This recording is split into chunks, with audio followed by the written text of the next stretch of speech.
दोस्तों इस वीडियो में हम बात करेंगे सल्तनत उस्मानिया के 34वें और आखिरी ताकतवर हुक्मरान यानी सुल्तान अब्दुल हमीद के बारे में। आप लोगों में से कई सारे लोगों के दिमाग में ये सवाल आ रहा होगा कि आखिर मैंने सुल्तान अब्दुल हमीद को इस सल्तनत का आखिरी सुल्तान क्यों कहा है। दोस्तों मैं आपको बताता चलूं कि सुल्तान अब्दुल हमीद भले ही सल्तनत उस्मानिया के आखिरी सुल्तान नहीं थे, इनके बाद 2 सुल्तान और भी हुए थे, लेकिन वो दोनों बस नाम के सुल्तान थे, यानी सल्तनत की ताकत उनसे छीन ली गई थी और उनकी जगह पे ये ताकत ऐसे लोगों के पास पहुंच चुकी थी जो खुद सल्तनत उस्मानिया को खत्म करने की साजिश कर रहे थे। दोस्तों जिस वक्त सुल्तान अब्दुल हमीद सेकंड ने सुल्तान की कमान संभाली, उस वक्त सल्तनत उस्मानिया विदेशी कर्जों में बुरी तरह से डूबी हुई थी। इतना ही नहीं, कर्जों में डूबे होने की वजह से सल्तनत उस्मानिया की ताकत भी दिन ब दिन कम होती जा रही थी, जिसकी वजह से सल्तनत उस्मानिया की दुश्मन फौज मौका पाकर दिन ब दिन सल्तनत उस्मानिया के इलाकों पर कब्जा कर रही थी। दोस्तों इन सब के पीछे की वजह ये थी कि अब्दुल हमीद सेकंड के सुल्तान बनने से पहले तकरीबन 150 साल तक जितने भी सल्तनत उस्मानिया के सुल्तान थे वो सब अय्याश और आलसी किस्म के इंसान थे। उनकी बेपनाह अय्याशी और फिजूल खर्ची से न तो सिर्फ सल्तनत उस्मानिया कमजोर हो गई थी, बल्कि साथ साथ फिजूल खर्ची की वजह से सल्तनत विदेशी कर्जों में भी डूब गई थी। वहीं दूसरी तरफ सुल्तान अब्दुल हमीद एक नेक और सादा दिल इंसान थे, बल्कि ज्यादातर हिस्टोरियन का तो ये भी मानना है कि सुल्तान मोहम्मद फतेह के बाद सुल्तान अब्दुल हमीद सेकंड ही वो बादशाह थे जो सबसे ज्यादा नेक और सबसे ज्यादा मजहबी इंसान थे। वो हमेशा अपने सल्तनत में रहने वाले लोगों का हद से ज्यादा ख्याल रखा करते थे, क्योंकि उनका कहना था कि अगर मेरी हुक्मरानी में किसी जानवर को भी चोट पहुंचेगी, रोज़े क़यामत मुझसे इसका हिसाब होगा। शराब या इन जैसी जितनी भी बुरी चीजें हैं उन सब से दूरी बनाकर रखा करते थे। दोस्तों शायद ये कड़वा सच भी है कि एर्तुगरुल गाजी से लेकर मोहम्मद फतेह तक सल्तनत उस्मानिया के लगभग सारे सुल्तान नेक और मजहबी इंसान थे, लेकिन मोहम्मद फतेह के बाद सल्तनत उस्मानिया को 1-2 ही ऐसे सुल्तान नसीब हो पाए थे जो नेक और मजहबी इंसान थे। दोस्तों 1876 में अब्दुल हमीद सानी सल्तनत उस्मानिया के तख्त पर बैठे। जिस वक्त आप सल्तनत उस्मानिया के सुल्तान बने, उस वक्त के वजीर मिदत पाशा ने अब्दुल हमीद सानी के सामने सुल्तान बनने की कई शर्तें रखी थी, जिनमें से एक सबसे बड़ी शर्त ये थी कि सल्तनत उस्मानिया के सारे सिस्टम को डेमोक्रेसी में बदल दिया जाएगा, यानी सल्तनत में एक पार्लियामेंट बनाई जाएगी जिसमें बाकायदे बैठकर सल्तनत के सारे लोग सल्तनत के उठाव के लिए फैसला किया करेंगे। यानी ये बात वाज़ेह थी कि इस पार्लियामेंट के बनने के बाद सल्तनत की सारी ताकत सुल्तान के पास से पार्लियामेंट में चली जाएगी और बची कुछ ताकत वजीर के पास होती थी, न कि सल्तनत उस्मानिया के सुल्तान के पास। लेकिन इसके बावजूद सुल्तान अब्दुल हमीद सानी ने हालात को मद्देनजर रखते हुए ये शर्त कबूल कर ली। अब्दुल हमीद के सुल्तान बनने के बाद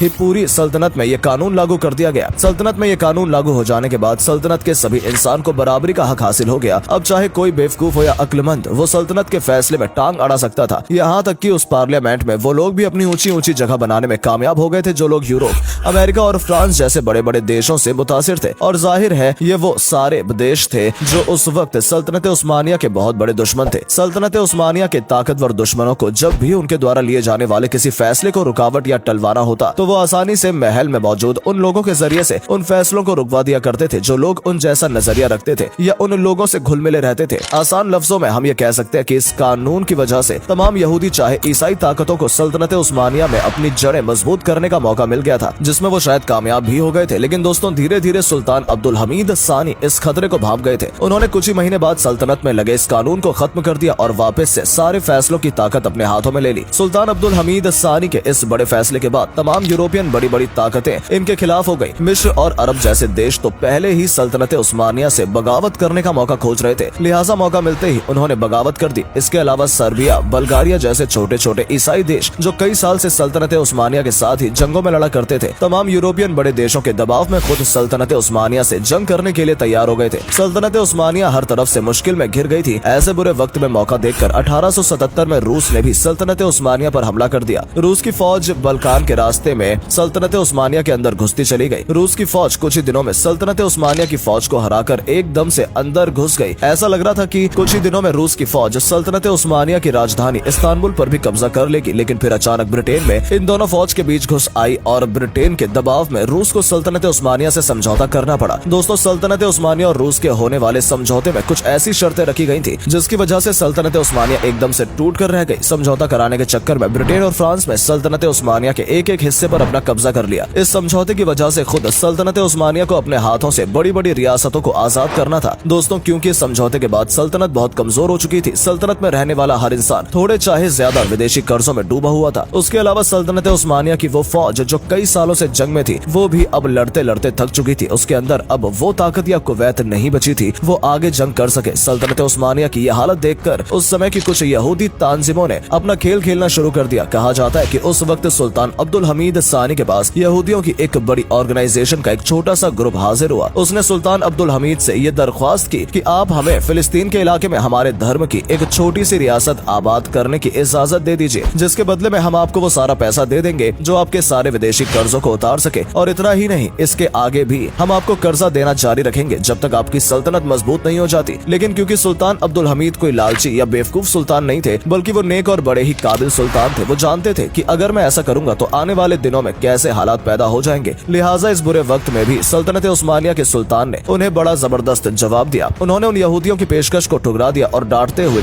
उन्हें ये जवाब दिया कि फिलिस्तीन मेरे बाप दादा की कायम की हुई कोई सल्तनत का हिस्सा ही नहीं, बल्कि पूरी दुनिया के मुसलमानों की जायदाद है, जिसे मैं किसी ऐसे इंसान के हाथ नहीं कर सकता जो उसे बर्बाद कर दे। सुल्तान अब्दुल हमीद के इस जवाब से पूरे यूरोप में खलबली मच गई और तमाम यहूदी ताकतों ने अब ठान लिया कि अब वो कैसे भी पूरी सल्तनत उस्मानिया को खत्म करके ही रहेंगे। लिहाजा उन्होंने सल्तनत उस्मानिया की जड़ों को कमजोर करना शुरू कर दिया। सबसे पहले उन्होंने यंग टर्क के नाम की एक ऑर्गेनाइजेशन की बुनियाद रखी और इस ऑर्गेनाइजेशन में ज्यादातर उन तुर्की नौजवानों को शामिल किया गया जो पैदा तो तुर्की में हुए थे, लेकिन वो फ्रांस और स्विट्जरलैंड जैसे देशों में रहा करते थे और उनकी सोच और उनके नजरिए भी सल्तनत उस्मानिया के खिलाफ थे। यानी उनका मानना था कि सल्तनत उस्मानिया को खत्म कर दिया जाए। दोस्तों, फिर एक ऐसा वक्त आया कि इस ऑर्गेनाइजेशन ने 1908 में सुल्तान अब्दुल हमीद के खिलाफ बगावत कर दी और सुल्तान को मजबूर किया कि वो दोबारा से सल्तनत में वही डेमोक्रेसी का सिस्टम शुरू करे जैसे पहले शुरू किया गया था। लिहाजा सुल्तान अब्दुल हमीद सानी ने बगावत की वजह से न चाहते हुए भी पार्लियामेंट का वो सिस्टम दोबारा से शुरू कर दिया। लेकिन दोस्तों, ये डेमोक्रेसी ज्यादा दिन नहीं चल सकी क्योंकि कुछ समय बाद उस यंग टर्क नाम के ऑर्गेनाइजेशन के खिलाफ बगावत हो गई। अगर इस ऑर्गेनाइजेशन के लोग कहीं भी नजर आते थे तो उन्हें फौरन गोली का निशान बना दिया जाता था। लेकिन सल्तनत उस्मानिया की वो फौज जो इस ऑर्गेनाइजेशन को सपोर्ट किया करती थी, उसने इस खूनी बगावत को कुचल कर रख दिया। बगावत करने वाले बड़े बड़े सरदारों को सजाएं दी गई, यहाँ तक कि सुल्तान पर भी बागियों को सपोर्ट करने का आरोप लगाया गया और इस आरोप की वजह से ही आपको गद्दी से हटाकर कैद करवा दिया गया। और आखिर 1918 में ही कैद के दौरान सल्तनत उस्मानिया के आखिरी नेक और मजहबी सुल्तान अब्दुल हमीद सानी की वफात हो गई।